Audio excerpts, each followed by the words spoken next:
Hey Leon, this is Adeline. I have some very exciting news for you, even though this is kind of a rehash of the conversations we have in on other days when we get together.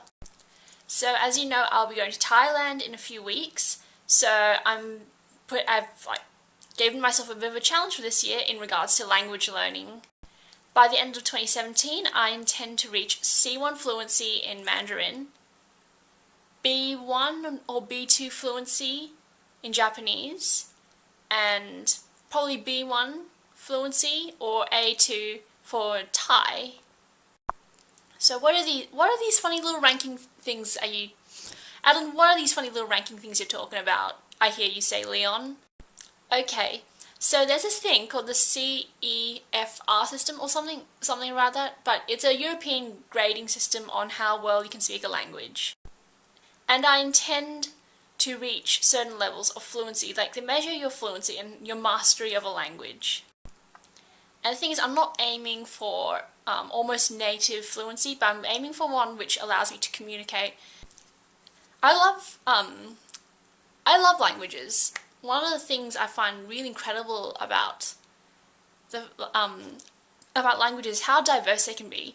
Like, I love how the Middle Eastern one's just this really runny writing, and then you got the Asian one, which are these intense characters, and that every single part of the character has a meaning which adds to the actual word itself.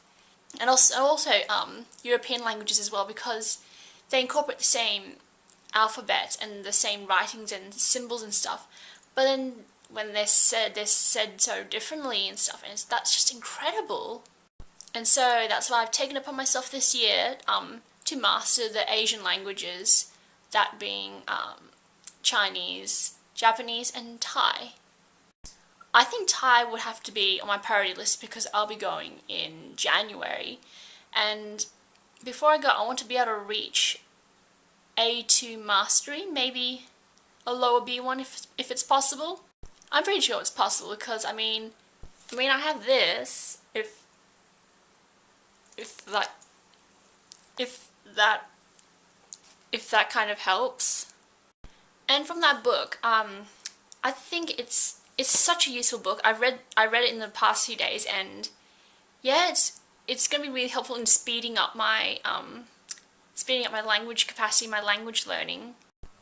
Anyway, enough of the crappy talk. So this year, it's going to be a bit of a languagey themed year, and I got to make language learning a hobby. Like, I have hobbies of drawing and fan fiction and reading and stuff, but I want language to be my next big thing, my next big hobby. Learning stuff and speaking stuff. How cool is that?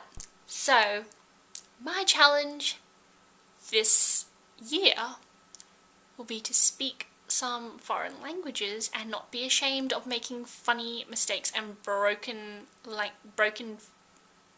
conversations. And boy, that's going to be tough.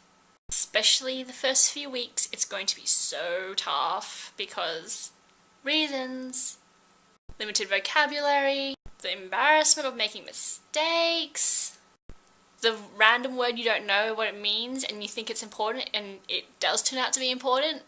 And also the fact that you got a family that probably only speaks English most of the time. I mean, yeah, most of us speak English here because Australia. But you know what? I'm going to give it my best. Give it a shot. And so this is going to be my video vlog things on my progress, and I'll also be vlogging as well my time over in Thailand. So I guess I'll see you around, Leon.